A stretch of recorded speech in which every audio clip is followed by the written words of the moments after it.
अगर आप कभी प्रतापगढ़ आएं और बेला देवी के दर्शन न करें तो प्रतापगढ़ के पौराणिक स्थल के दर्शनों का लाभ नहीं ले पाएंगे। बेला देवी के मंदिर तक पहुंचना बहुत ही आसान है। इलाहाबाद फैजाबाद रोड से गुजरते हुए आपको सई नदी पुल से मां बेला देवी का भव्य दर्शन होगा।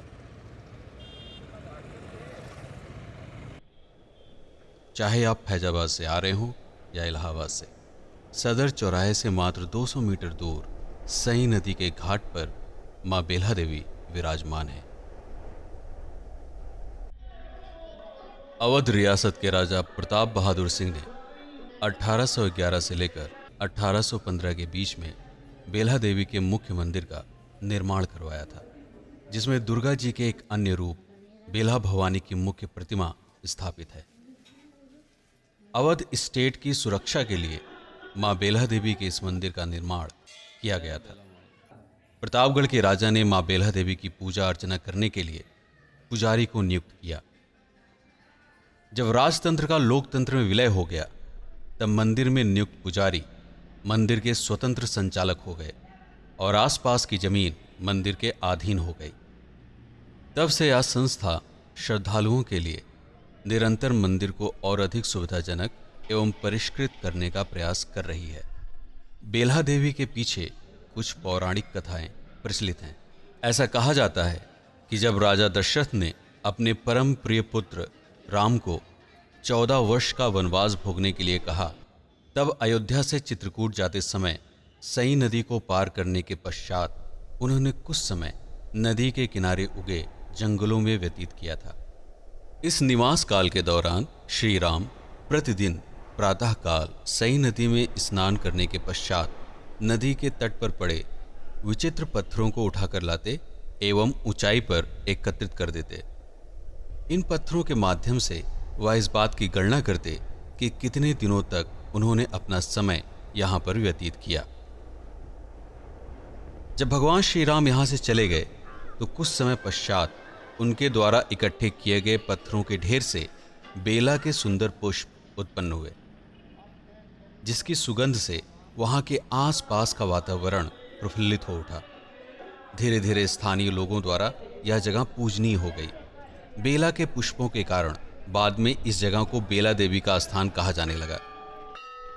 एक और पौराणिक कथा के अनुसार जब भगवान श्री राम को ढूंढते हुए भरत यहां पर पहुंचे, तब स्थानीय लोगों द्वारा यह बतलाया गया कि भगवान श्री राम यहां कुछ समय के लिए रुके थे।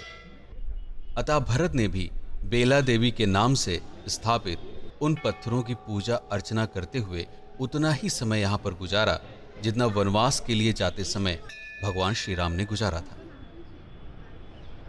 इस पौराणिक कथा के कारण मंदिर परिसर में ही पूर्वी भाग पर एक राम मंदिर का निर्माण यहां के मूल निवासी भारत सिंह गांधी द्वारा करवाया गया।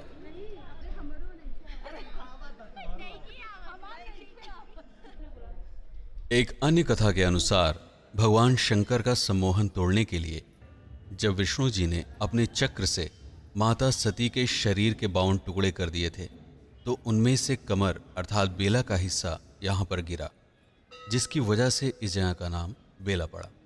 इस तरह से संपूर्ण भारतवर्ष में फैले 52 शक्तिपीठों में से एक बेला देवी का यह स्थान भी है। प्रतापगढ़ के एमडीपीजी कॉलेज में प्राचीन इतिहास के प्राध्यापक डॉक्टर पीयूष कांत शर्मा जी के अध्ययन के अनुसार यह बात सामने आई कि महाराणा प्रताप की पुत्री बेला का विवाह यहाँ पर रहने वाले ब्रह्मा नाम के व्यक्ति के साथ हुआ था।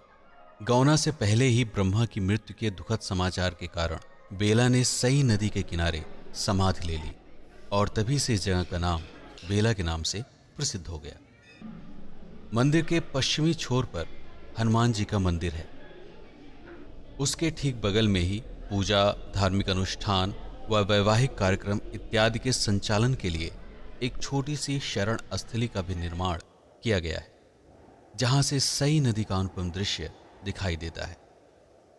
सई नदी घाट पर ठीक सीढ़ियों के पास शंकर जी का मंदिर है, जहां श्रद्धालु रुद्राभिषेक आदि का कार्यक्रम संपन्न करते हैं।